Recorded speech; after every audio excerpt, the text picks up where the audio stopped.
Hello po, February 15, 2024 po, ididi ko. Pwede po makita yung qualifying periods ko.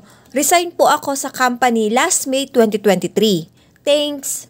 Hi Beb! For today's video, sasagutin natin yung question ni Beb.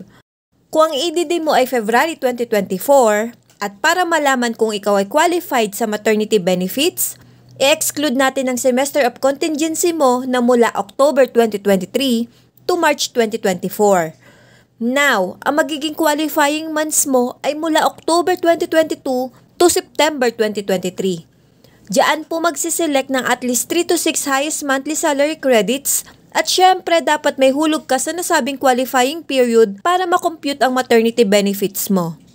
Kung resign ka noong May 2023, ay assume na nahuhulugan ng dati mong employer ang contribution mo na mula October 2022 to May 2023.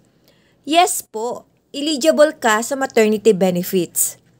Sana ay nasagot ko ang iyong katanungan. Thank you and God bless. Follow for more.